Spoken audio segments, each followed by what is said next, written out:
Hello, everybody. Welcome to the 2021 Pierce County Legislative Forum. I am Tanika Aiden. I am the Leadership and Advocacy Coordinator at Pave. I am the mother and I am an organizer. And for those of you joining us tonight by phone or are low vision impaired, I am a Black woman with braids. I am wearing a blue shirt with chains on it, and I am standing in front of a gray background. And I'm going to pass it off to my co-MC, Miss Doreen. Hi guys, I'm Doreen Vanderford. I'm the Parent Coordinator at Pave and a proud wife of Darren and mom to two beautiful girls, Damara and Delilah. It's a great honor to be with you all virtually tonight. As a mom to Damara and friend to many of the people in Pierce County who are self-advocates and parents. For those of you tonight joining us by phone or who are low vision or visually impaired, I'm a 40-year-old Caucasian woman. I'm wearing a blue dress with pink flowers on it, and I'm standing behind a black table in front of this very cool studio background with gray curtains. All right, everybody, this is Tanika again. Again, thank you all for being here. And a special thanks to Pierce County Human Services, the Pierce County DD Advisory Board, PAVE, PC2, and the many planning committee members representing several Pierce County organizations for their time, energy, and their collaboration to make tonight's forum possible. This is Doreen. We do want to take a moment now to recognize any Pierce County leaders joining us tonight. If you can just turn on your cameras and wave if you are a Pierce County Council member. We would like to show a special welcome to our Pierce County Executive, Bruce Danmeyer. Thank you for joining us tonight. We know this is the first time in history that our executive has confirmed to come. Thank you. And if you are a mayor or a city council member, please turn on your camera and give us a wave.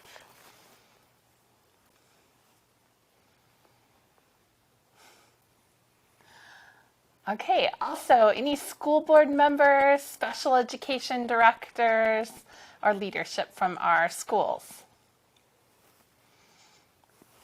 Thanks for being here tonight.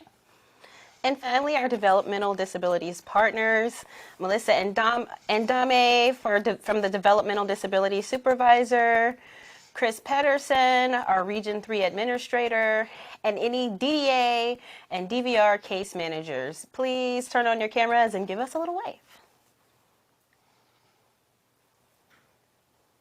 And this is Doreen. Thank you all again for joining us tonight. We're going to begin our land recognition. We acknowledge that we are on the traditional homelands of the Puyallup tribe. The Puyallup people have lived on and stewarded these lands since time immemorial and continue to do so today. This is Tanika.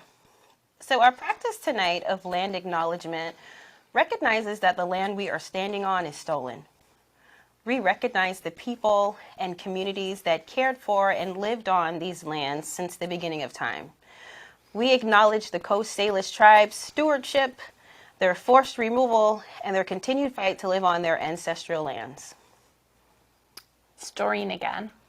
We recognize that this land acknowledgement is one small step towards true allyship, and we commit to uplifting the voices, experiences, and histories of the Indigenous people of this land and beyond.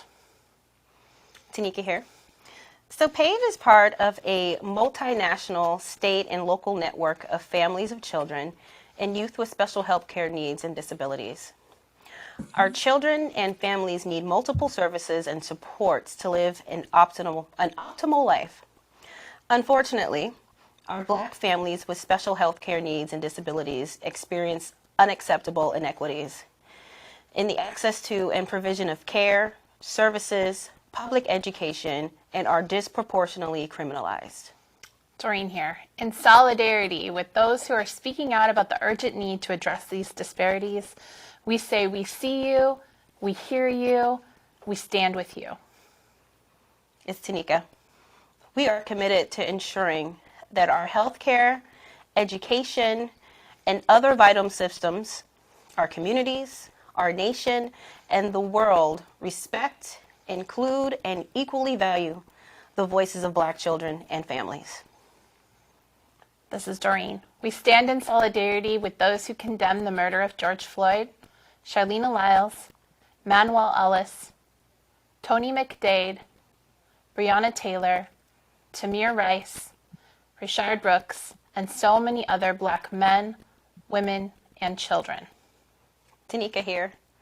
We stand united with those who call for an awakening in the collective conscience of our nation. We stand united with those who demand the end of structural racism and join together to continue the work of dismantling it. Doreen here. We stand united and committed to moving forward with those who work to bring about equal opportunities and supports for all children and families. We're engaged in these difficult and necessary conversations to promote change. Tanika here. So the staff and board and Pave continue to reflect, adapt, and improve our outcomes to address the impact of racism on children and youth with disabilities and special health care needs and their families. We will listen, amplify our voices, and work towards systematic change. We do so in partnership. Hi guys, this is Doreen again. Very excited about this next session. The Legislative Planning Committee established the Tracy Vanderwall Leadership Award to honor the legacy of a tireless champion for families and self-advocates in our community. Sadly, this mother, leader, friend, and founding executive director of PC2 and the Legislative Forum died in September of 2019. This leadership award was established in her name to recognize individuals that seek to improve the lives of individuals with developmental disabilities, demonstrate a commitment to our community, and are a change agent. So this is our third award. This is Tanika again. The first one went to Diana Stadden. Remember back in the days when we are all in person, right? The second one last year went to Tammy McGrath. And tonight's recipient is...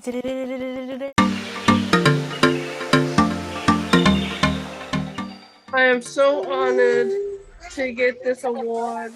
I want to thank everyone who supported me, and I would not be here today if it wasn't for God, my family, my friends, my colleagues, my beautiful children. And so I'm so thankful, and I'm going to keep doing the work and keep working.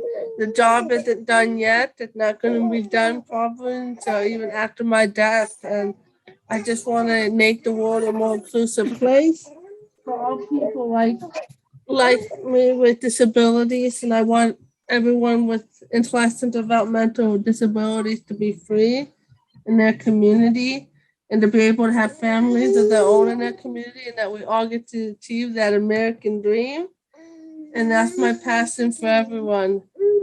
Like my great mentor and national leader, Liz Weintraub, once said, all means all. Thank you. All right, congratulations, Ivanova. This is Tanika again. I've had the pleasure of working next to Ivanova, getting to know her through People First. You can find more information about them on our website. We have a flyer. So if you'd like to learn more about advocacy, please check out our Pierce County People First. I've had the honor of working with her for a short time, but my co-host here, I'm sure she has some words she'd like to share. She's worked with Ivanova much longer than me. I can't say enough about how exciting it is to have you be our award recipient. I think Tracy's smiling at a self-advocate receiving her award this year. It's amazing the work that you do here in Pierce County to help train students and leaders, people at our YMCAs, the incredible national speaking that you do on behalf of people with disabilities and especially the autistic community, and the amazing work you do now and have done for the past 8 years at our legislature. Ivanova, you are a rock star. You know how much I appreciate and love you, and we're so grateful that you were our award recipient this year. I can't think of a better person to be able to give that to. So congratulations and awesome work, my friend. Yay! Thank So you. now it's time to introduce any of our legislators or their staff who are here in the room tonight. We know some of you guys will join us as the night goes on, but we're going to have some AV slides, and Tanika will call off each of the districts, and legislators can come on and have 1 minute.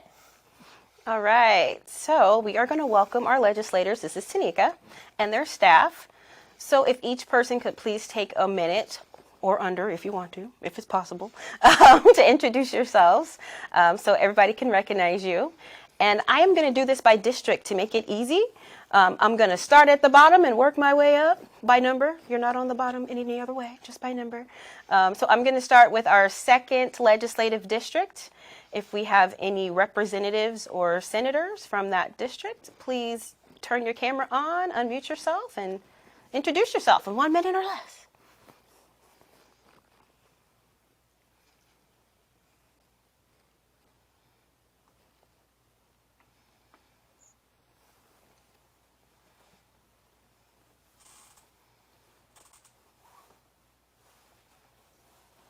I'm not hearing anybody.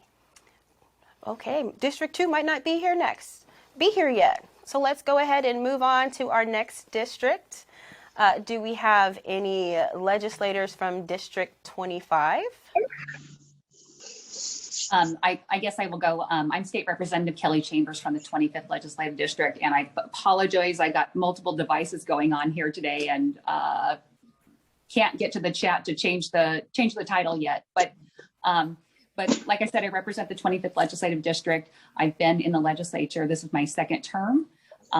In the legislature, I serve as the assistant ranking member on appropriations. I'm the ranking member on college and workforce development, and I also am on commerce and gaming. Outside of the legislature, I work in long-term care. I've spent 18 years running home care agencies and caring for seniors and disabled persons in their home. And so just happy to be here this evening and join you. And I think that my colleague, Representative Jacobson, is here too.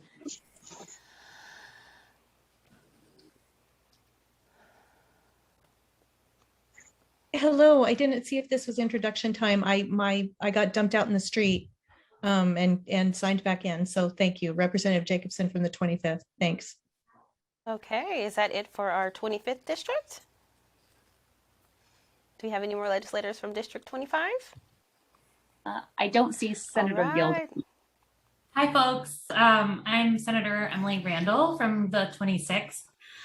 I chair the Higher Education and Workforce Development Committee. I sit on health and long-term care and also transportation, and I co-chair the Joint Legislative Executive Committee on Planning for Aging and Disability Issues.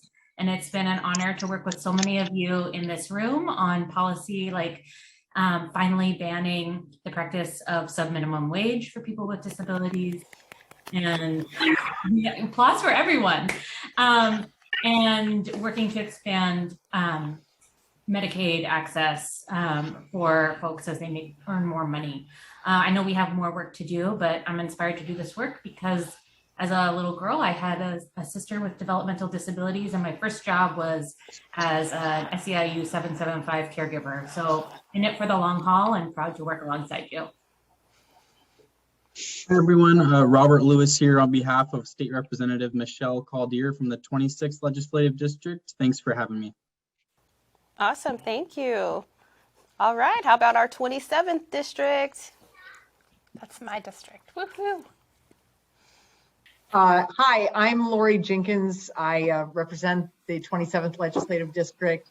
I also serve as Speaker of the House. Sorry, I was a little bit on delay because Senator Trudeau and I were having an argument over who goes first. I was telling her that senators always go first, and she did the Speaker of the House. So anyway, I don't know really what the real rule is. But it's good to be here tonight. I served in the legislature for 10 years. This is my 3rd year as Speaker. I no longer really serve on any committees except for the House Rules Committee, but I'm honored to be able to help move bills affecting the developmental disabilities community forward off the floor of the House. And we were able to do some really big things. Senator Randall mentioned those. in her comments, but also making sure that we have successful transitions for young people with developmental disabilities coming out of foster care. We were able to do some good work this year and also expand waiver capacity in community options. So did some great work, more work to do, as Senator Randall said, but happy to be here tonight. And my apologies, I have a meeting a little bit later on, so I may have to pop off a little bit early. Hi, everyone. Yasmin Trudeau. I'm the new state senator for the 27th Legislative District. Just to give you a description, I've got short brown hair, sort of shoulder length. I've got a blue jacket on, and I'm behind this fancy photo of Olympia, or the Capitol building, that I use as my back screen. I do want to, you guys can understand why I would defer to Speaker Jenkins to go first. I think there's been a lot of really great work done, and I look forward to working with the Speaker as my seatmate and working with Senator Randall and other advocates that have been leading in this work. It is very personal to me. Similar to Senator Randall, one of my first jobs was actually also working as an SEIU caregiver for both my mother and my brother. My mother, has some physical disabilities, and my brother has physical and cognitive disabilities. So been working with them, also come from a limited English proficiency household. So working a lot on IEPs, very familiar with that daunting process. So just here to listen and learn and work with all of you, and yeah, just getting ready for session. So thank you for having me. Awesome. Thank you for being here. All right, let's move on to the 28th district.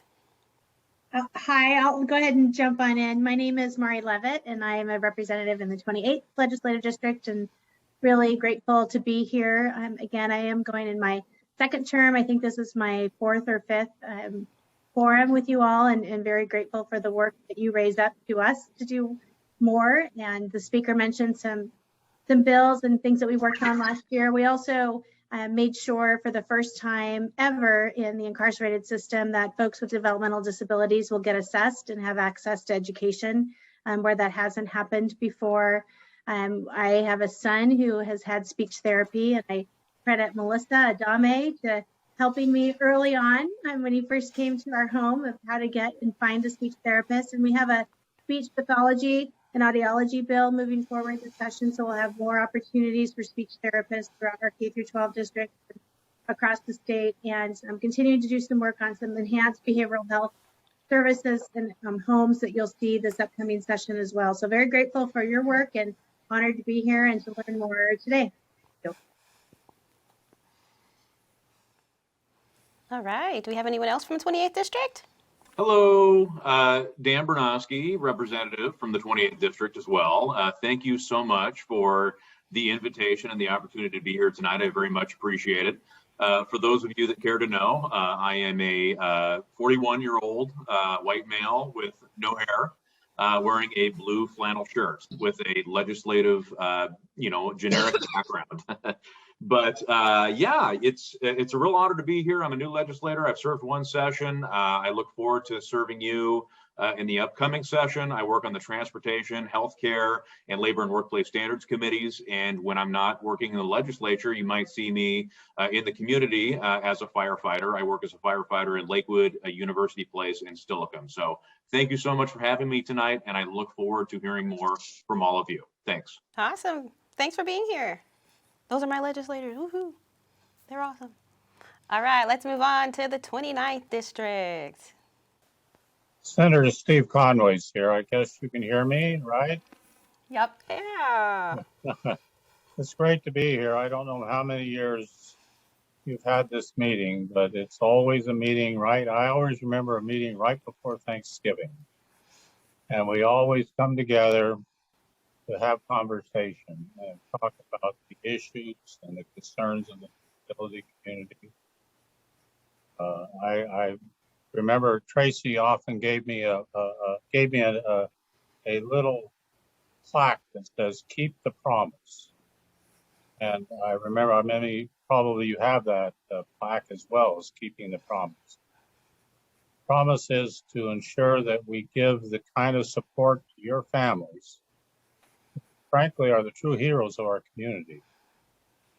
Families sacrifice a great deal assist their kids and have been real heroes in Pierce County.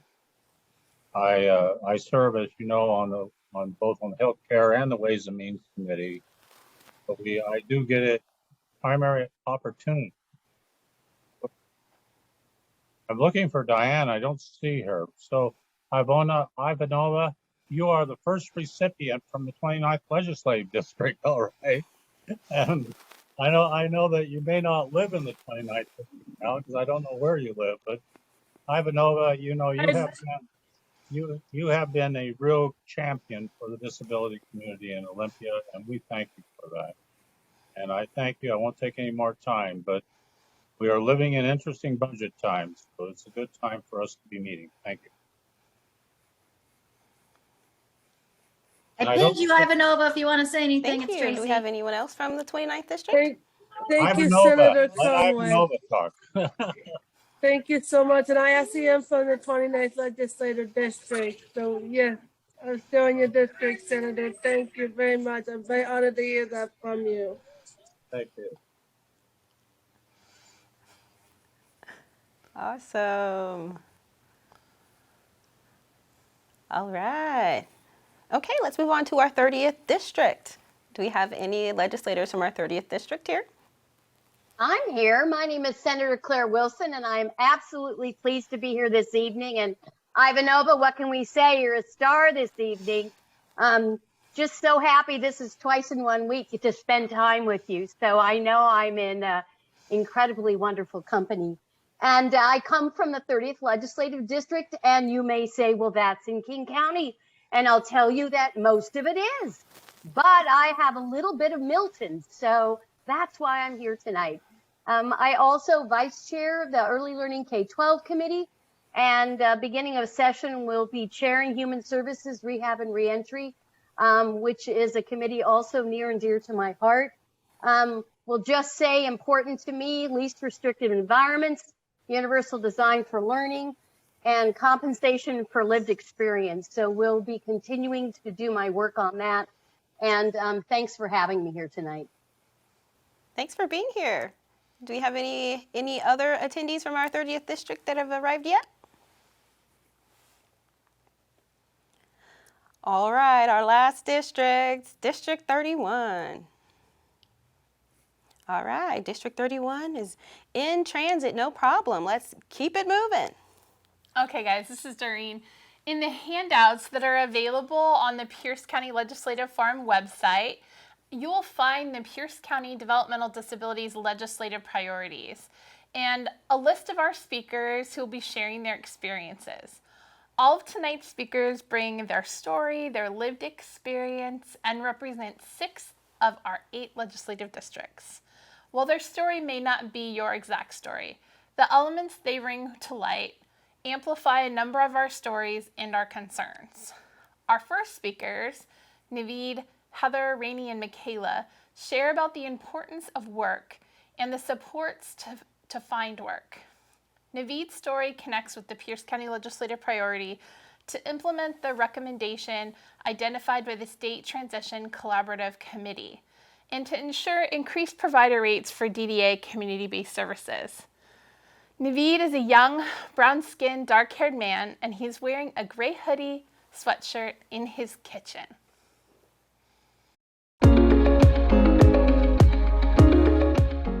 My full name is Naveed Haziq.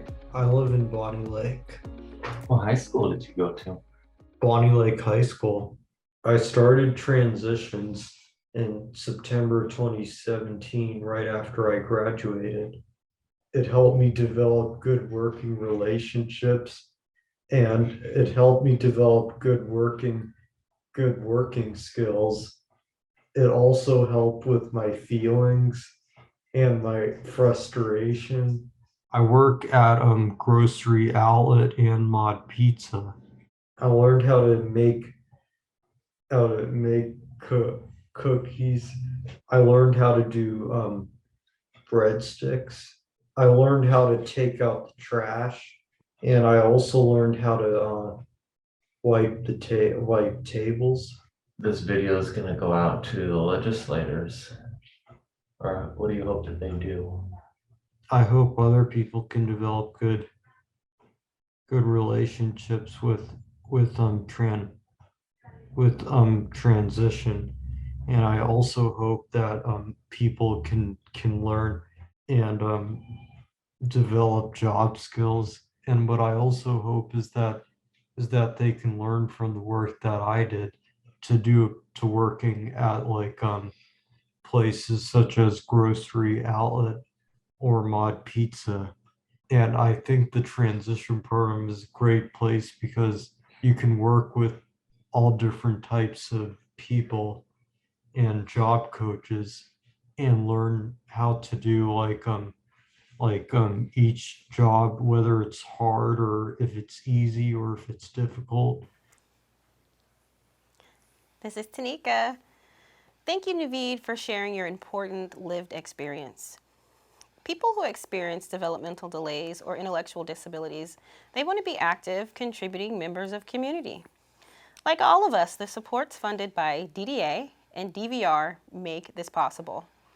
So supports include case managers, job coaches, and home care aides. And without these vital community supports, many would lead lives of isolation in costly institutional settings.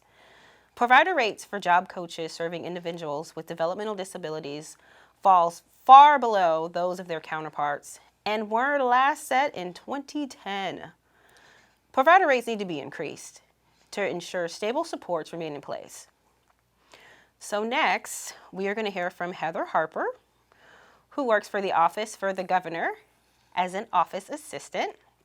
And Heather's story connects with the Pierce County legislative priority to implement the recommendations identified by the State Transition Collaborative Committee.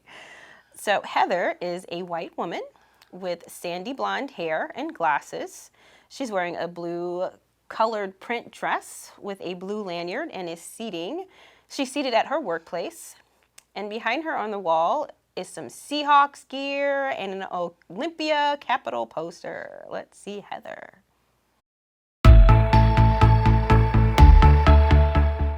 What is your name and where do you live? Heather Harper, District Number 2.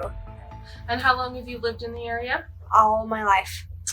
What do you do for fun when you're not working? Like, do you have hobbies? Special Olympic sports, spending time with friends, and needlework. Are you employed, and if so, where at? Yes, Office of the Governor. What is your job title and what are your responsibilities there? Office Assistant 1.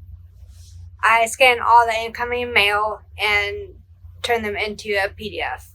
Okay. How long have you worked there? 8.5 years. And typically, how many hours do you work weekly? 15. What do you like best about your job? Being included in office activities. And what kind of activities would that be? Playing second base in the softball game with the governor and helping raise a 12th man flag on the North Steps. Why is working important to you, Heather? Feeling accomplished and making my own money so I can spend it on what I want. And did you have help finding this job here? Yes. Okay. And by who? Morningside. And do you have a job coach? Yes. And how often does your job coach come in and see you? Weekly.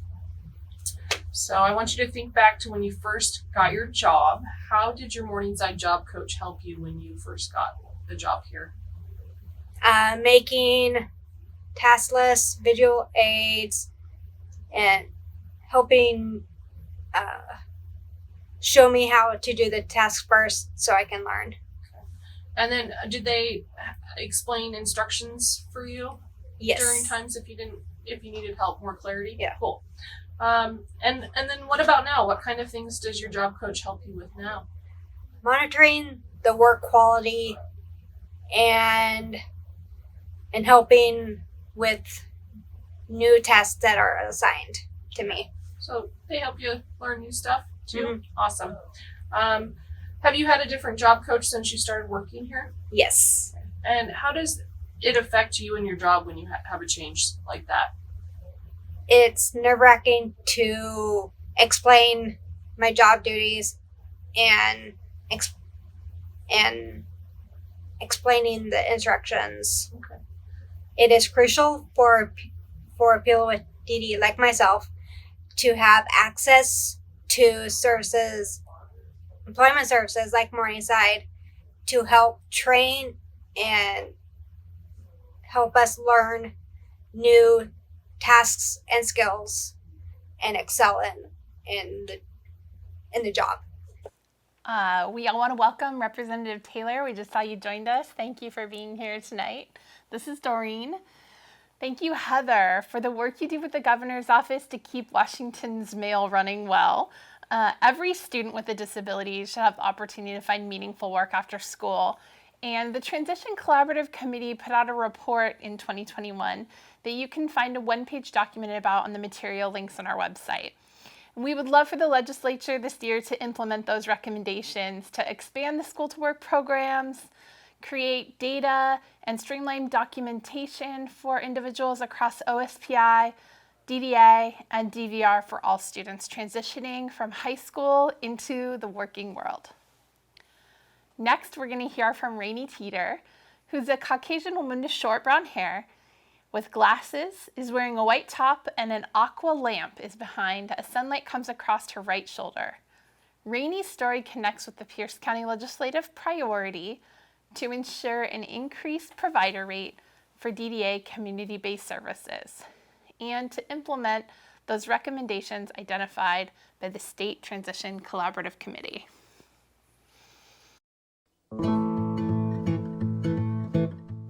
My name is Rainey Trope. I live in Lacey, Washington. I work for CDS, which is inside Costco. It's where we demo food for the members for Costco. I get to meet new people. I have a very nice boss that is helping me out with everything. Why is working important to you? To pay my bills, be able to go spend money on what I want to buy.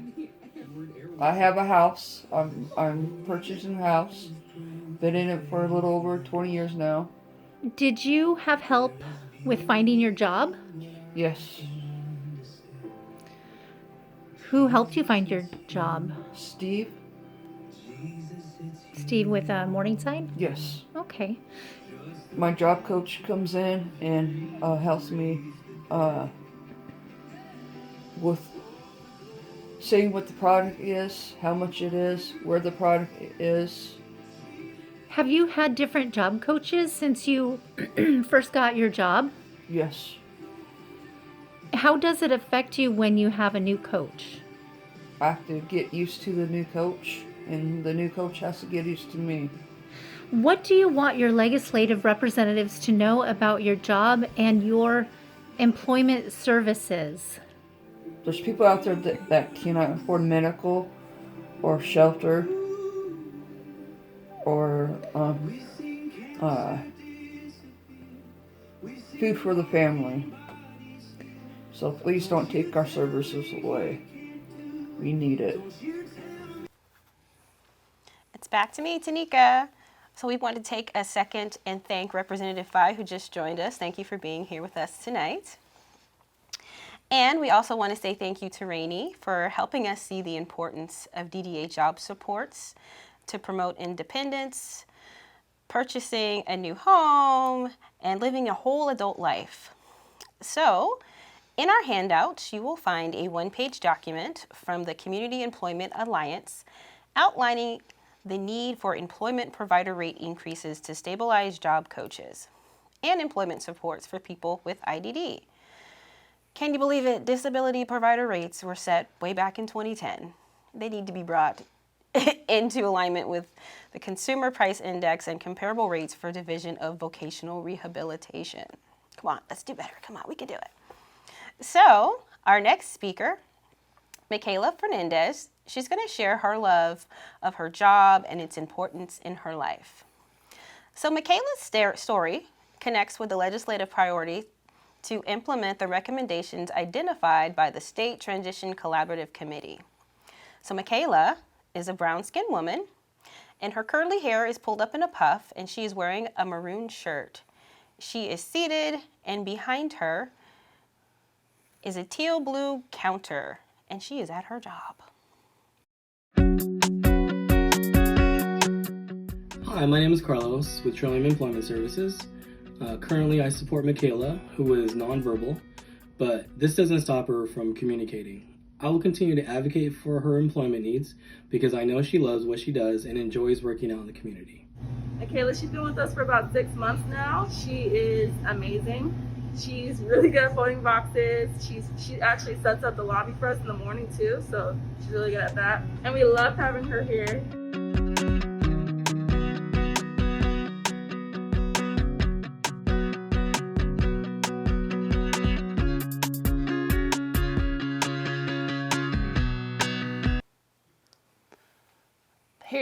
This is Doreen again. Thank you so much, Michaela, for sharing your story and the importance of your job coaches. We all need support, and you clearly do a great job supporting your team at MOD. And all of us here tonight and the production team are thankful because we ate some of your pizzas today. Job coaches support individuals with IDD to learn job skills and find meaningful ways to communicate with others in their workplaces. Job coaches act as interpreters, counselors, and a bridge between employees and business owners. These amazing folks help to make workplaces more accessible and should be appropriately supported by all the systems that help an individual gain financial independence. Currently, only about 50% of eligible students connect to employment services after school. Students with IDD are 3.9 times more likely to have a job if they exit school through a transition partnership. This is why we hope the program will be expanded across all of Washington State. This is Tanika. So to our legislators, thank you for supporting youth who are transitioning from high school into the work world with DDA Basic Plus waiver slots to support their employment efforts. This ensures students in every county in Washington can access a school-to-work partnership, and this is a great next step. So another handout we would like to call to your attention is the Pierce County Employers List. We are so grateful to all of these employers of individuals with IDD and the many others who support and benefit from the hard work of people with disabilities in Pierce County. Thank you. So next, we will hear from Allie Hunt. Allie is an Asian American woman who is also a retired healthcare professional, a military veteran, and a family caregiver. And Allie is wearing a scoop neck white top in front of her sewing machine, and a bookshelf is behind her right shoulder. And Allie's story connects to the legislative priority to increase accessible and affordable housing options. This includes housing for individuals with intellectual and developmental disabilities and their families.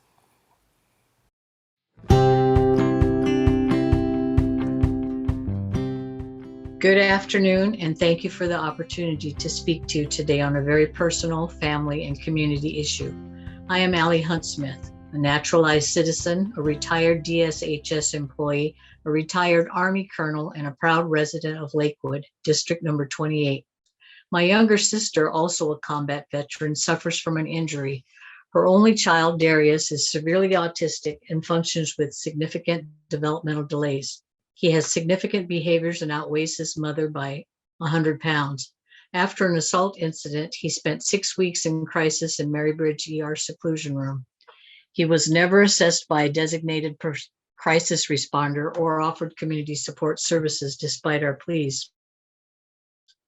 My family's journey of the past 3 years is something I would like to see other families avoid.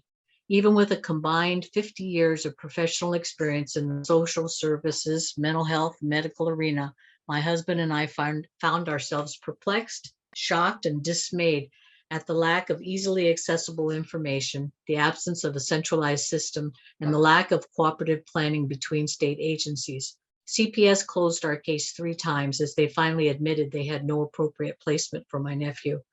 Trying to navigate emergency services, medical and behavioral health providers, school district rules, disability services, long-term care, and DCYF services was a nightmare with barriers at every turn. They all had requirements of us as a family, but offered little assistance to us. We discovered saving financial resources served as a barrier to assessing needed crisis care for my nephew. It cost the family several $1,000s and many months to establish a special needs trust and establish a professional guardian. The complex process for family caregivers has seemingly unnecessary and expensive steps for obtaining guardianship for an 18-year-old with such high support needs. My sister could not safely be alone with her son, according to the hospital discharge team, so the family was forced to spend $26,000 a month for 24-hour in care, depleting his special needs trust. Darius's new professional guardian eventually found a suitable placement. Still, DDA challenged the cost of this placement and did not want to fully fund the supports, although it was less than half of what he was paying for in his home care out of his personal trust. I'm pleased to say he is now stable and living in a great adult family home and has a future.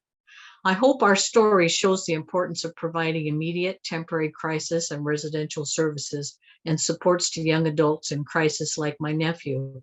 The lack of these services broke my family emotionally and financially. I cannot say enough about the need for community services and safe places for adults with disabilities to live. Thank you for listening, and please fund needed crisis services. Hi guys, this is Doreen again. Thank you, Allie, so much for your service to our country, your support to our community, and for sharing your family story about the need for planning for IDD services in Washington to address the needs of complex individuals. Since the majority of DDA services are not an entitlement, there's a long list of people with intellectual and developmental disabilities who qualify for DDA services but don't receive anything due to a lack of funding. You will find a document outlining the disparity between the way our 2 home and community-based services systems, or HCBS systems, serve people in Washington. We're 41st in the nation for funding individuals with developmental disabilities through the DDA, and 2nd in the nation for our Aging and Long-Term Care Services Administration. DDA services should be planned for, funded, and forecasted the same way they are for seniors, foster care, and public schools. Next, we'll hear from Dan and Mary Boyum, brother and sister. Their story connects with the legislative priority to ensure an increased provider rate for DDA community-based services and the priority to increase accessible and affordable housing options, including housing for individuals with intellectual and developmental disabilities and their families. We want to take 1 second to just welcome Representative Gilden from the 25th. Thank you so much for being here. We're hoping at the end of these videos you'll have a chance to speak too. Dan and Mary are Caucasian. Mary is wearing a bright blue shirt with a sun picture and has glasses. Dan is wearing a bright red zip-up pullover with a navy collar and a stripe and also wears glasses. Mary's curly brown hair is pulled back and Dan has light brown hair, mustache and beard, and they're seated next to each other, and the white lace and burgundy curtains are behind them.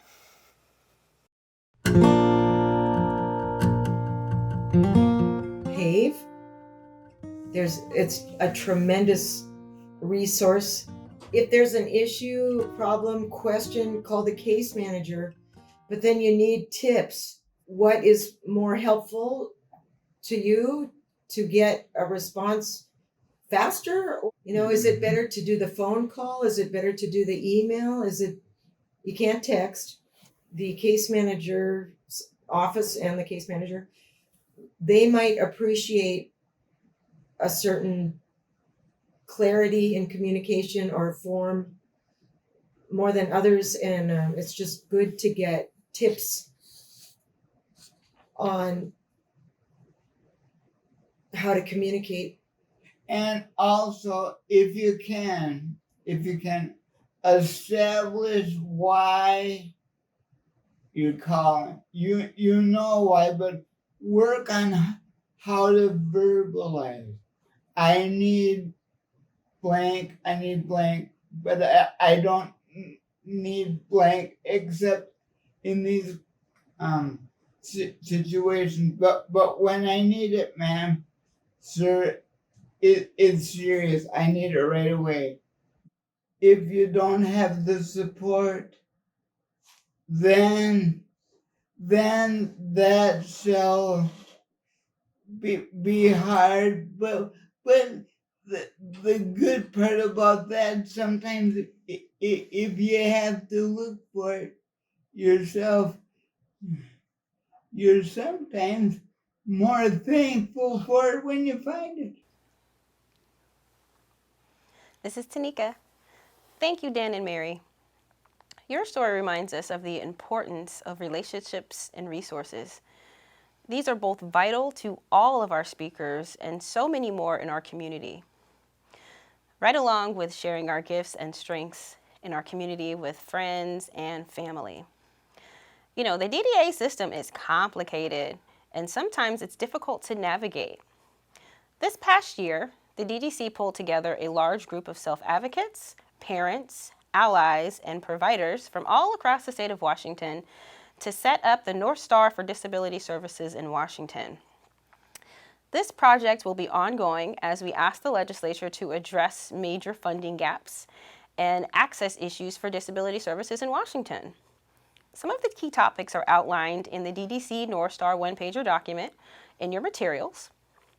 Now, the idea of a North Star is nothing new to those of us in Pierce County who have been working to keep the promise of providing meaningful supports to individuals with disabilities. For years, this North Star gives us new aim and asks big questions about how our spending reflects our expressed values of diversity, equity, and inclusion for all people in Washington. So next, we are going to hear from Elizabeth Ramos. She goes by Lizzie. Lizzie is a longtime resident of Pierce County, and she is going to share her story of navigating early intervention for her daughter, Kisa. This connects with the priority to improve access to early support for infants and toddler services by eliminating families' out-of-pocket cost. Lizzie is a white woman wearing a bright orange jacket with a hood and a teal top. She is seated in a car wearing glasses and has short brown hair, and she's in Washington, so it's raining outside. Hello, my name is Elizabeth Ronimus, and I'm a 34-year-old mom of a beautiful 6-year-old that's on the autism spectrum. I want to talk to you today about improving access to early supports for infants and toddlers. The way you can do this is eliminating fees for the families. Me and my daughter started the Early Head Start program when she was 4 months old. We had a home visitor named Vicky who was amazing. She helped us with learning about milestones, what typical milestones were, helped us with infant and toddler development. I didn't know about those things before. And then at 6 months, we noticed my daughter was falling behind on some of her milestones. And Vicky helped us with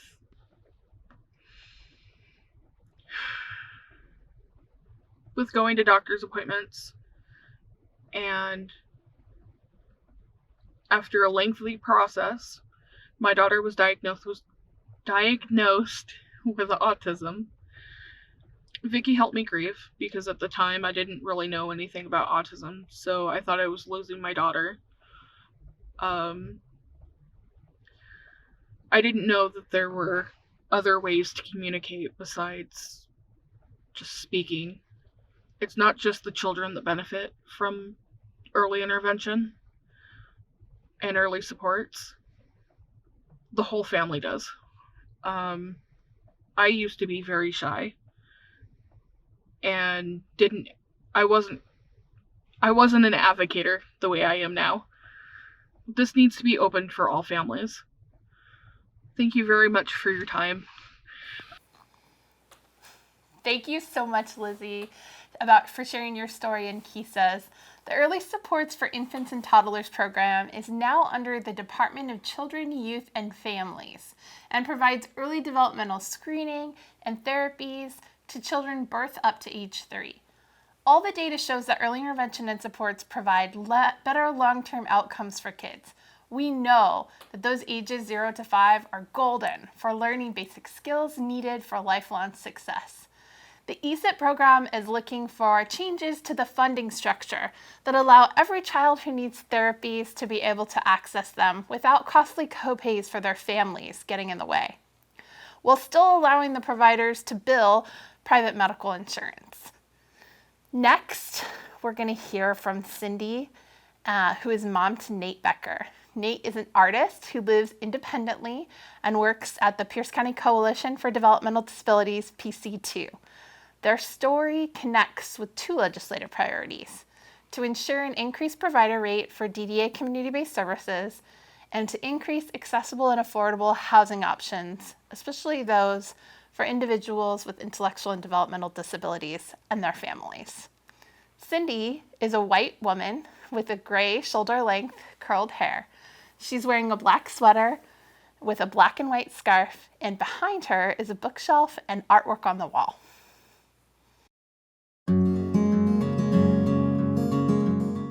Hi, I'm Cindy Becker. I live in University Place with my husband, and we have an adult son with a developmental disability. As aging parents, one of our concerns is consistent long-term affordable housing for him. Right now, he's in an affordable housing unit, which we're very appreciative of because we know, as you know, that those are very few and far between. But it's not a long-term fix because developers, once they pay off their low-interest loans, can restructure the rent to competitive community prices and price people out. And that's actually happened in Tacoma with people who have actually been in their homes for 20 years and find themselves priced out.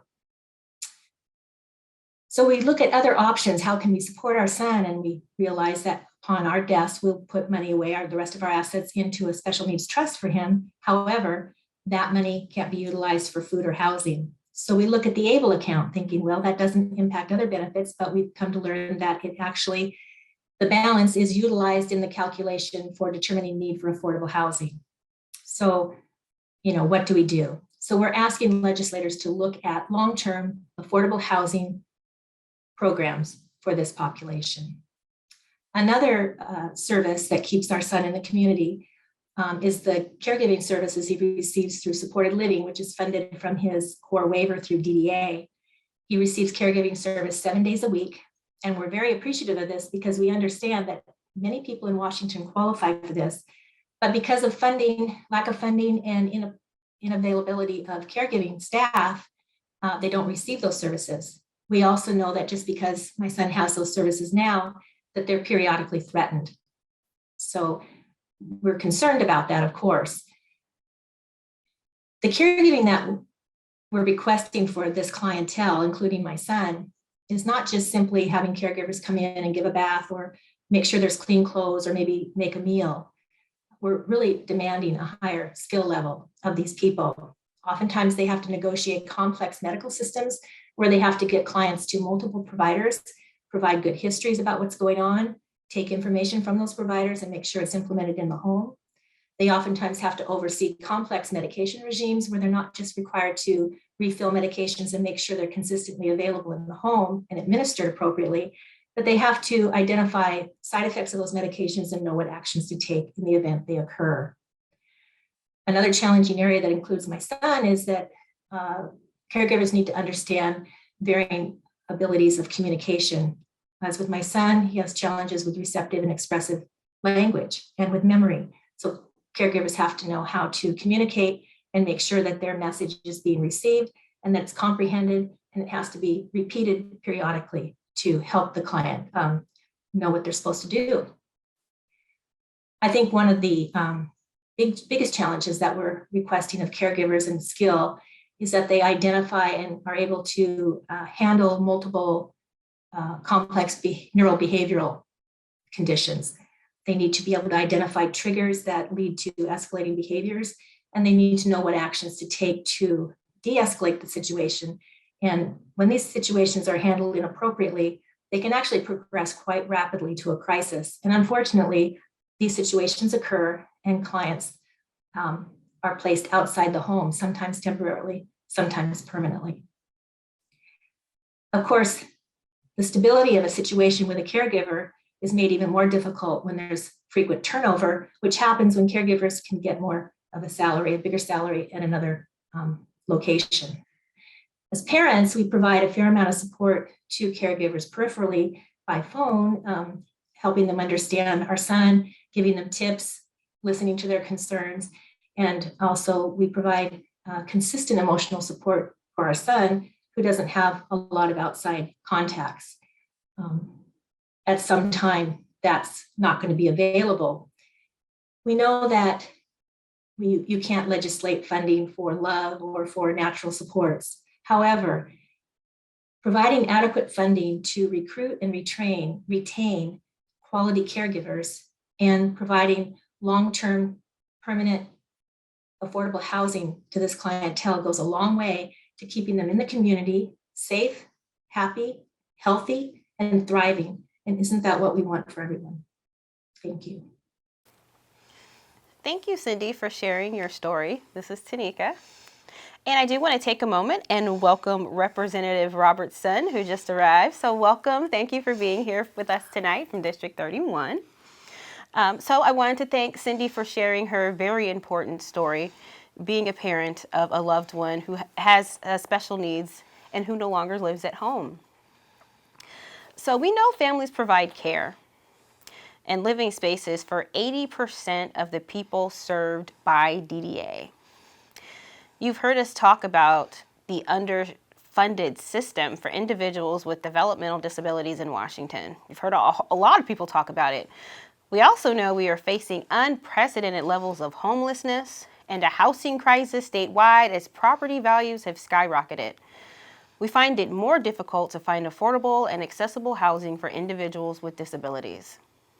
So to my representatives, my legislators, my senators, as you address housing globally in the legislature this session, we ask that you set aside specific funding slots and protections for individuals with developmental disabilities.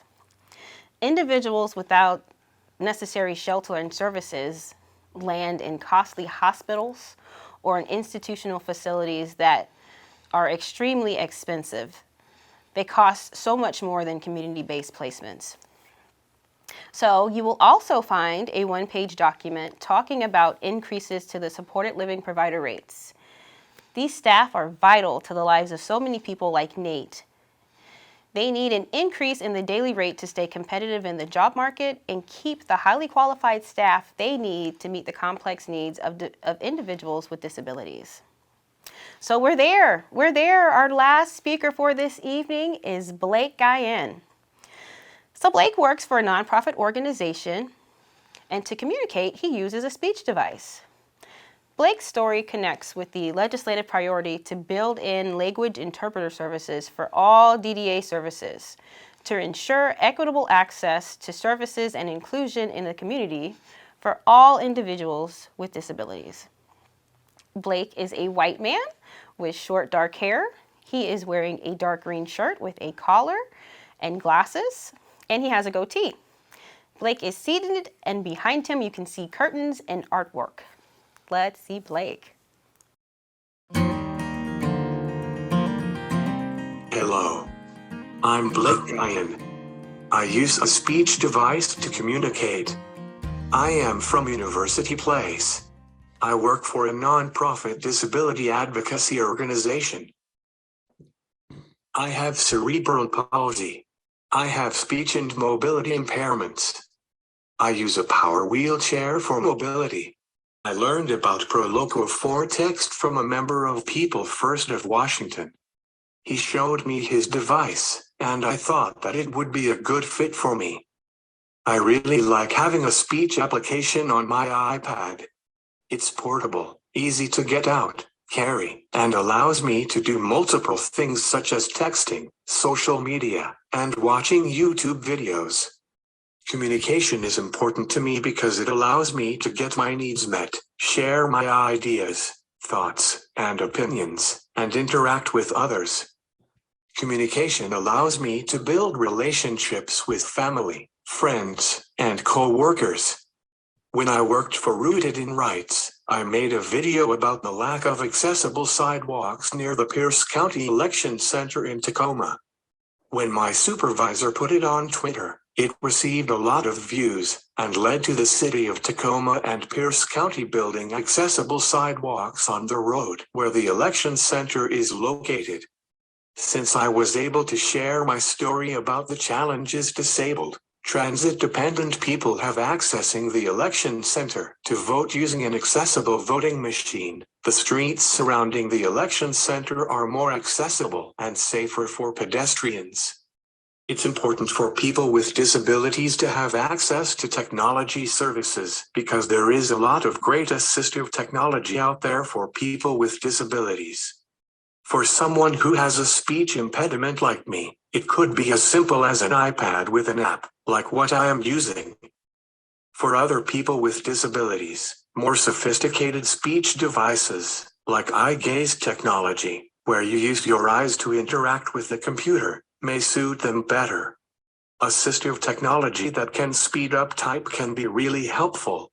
Text-to-speech software can help speed up typing. Since I am unable to use text-to-speech features, I rely on word prediction software. It helps me type faster by allowing me to not need to type out entire words. There is a lot of stigma about people who use speech devices. I often feel like I am ignored in society, simply for being unable to speak clearly and communicate quickly. I constantly need to prove myself to others. People with disabilities all have unique abilities, and everyone should have an equal opportunity to make their voice heard. This is Doreen again. Thank you so much, Blake, for sharing your experiences about making our election spaces more accessible and about the need for access to language and communication devices. How a person communicates and the language they speak can be barriers to access for needed supports, whether it's speaking a second language or using a communication device. We'd love to see those barriers removed. One of the ways this can be done is to support individuals with intellectual and developmental disabilities to be at decision-making tables and to create the spaces and the support needed for them to be there.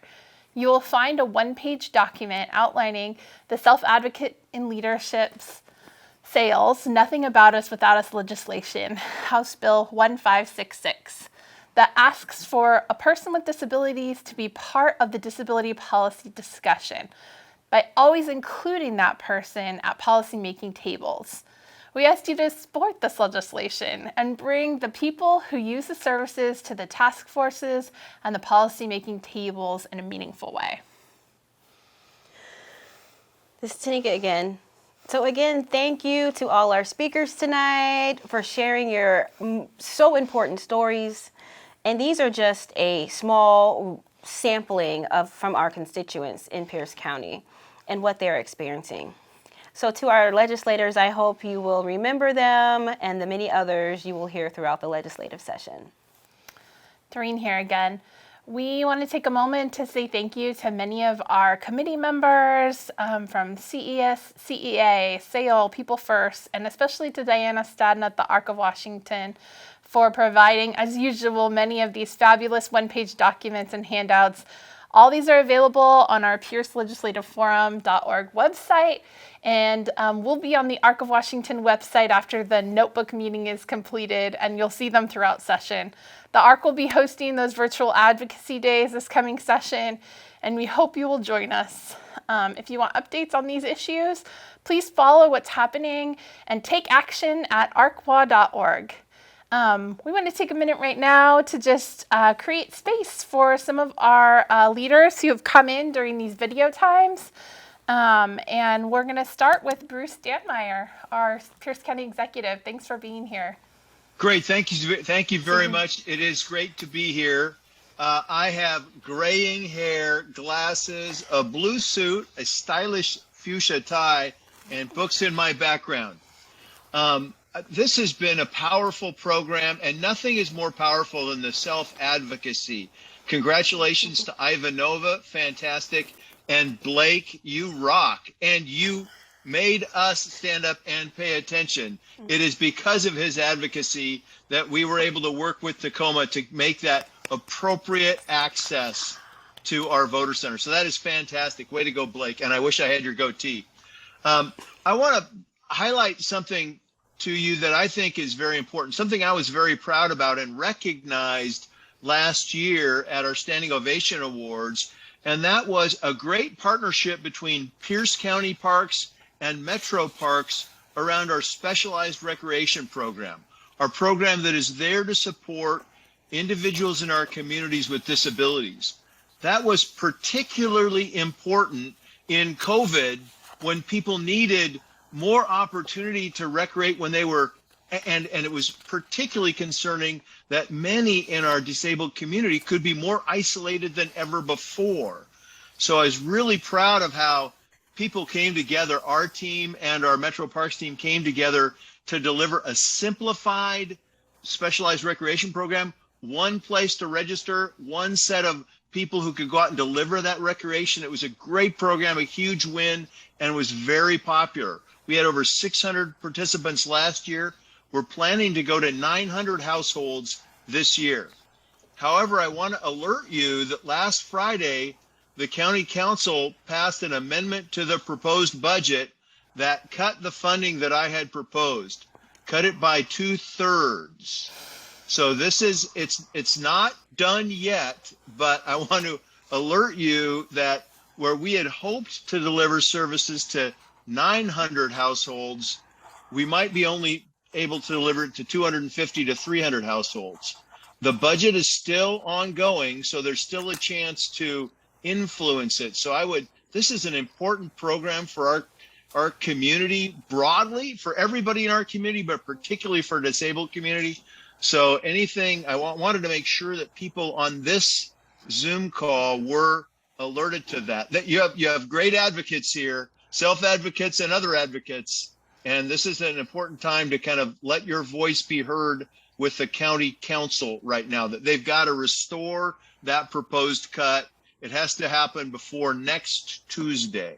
So again, a great program, would appreciate your support so our Parks Department can be there to support our disabled community.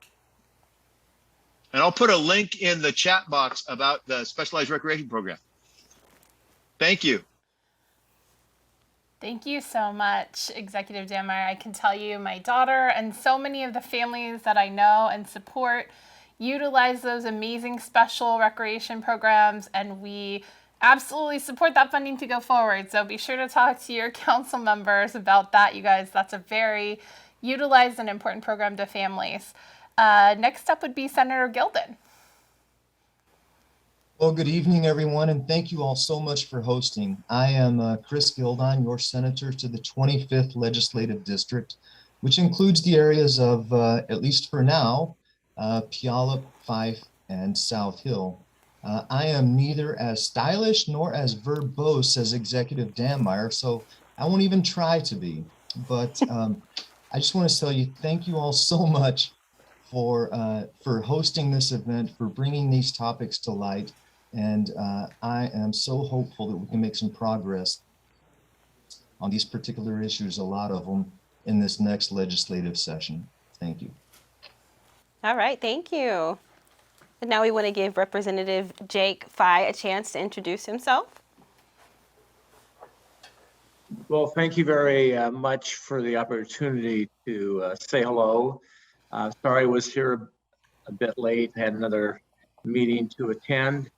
I just wanted to let you know that we're working hard as we work towards meeting the transportation needs of the future to really focus more on providing the opportunity for members of the community that have disadvantages and making sure that they have the necessary transportation resources they need to be able to fully participate and take advantage of programs and services wherever they might live. So appreciate again the opportunity to be here and look forward continue our conversation.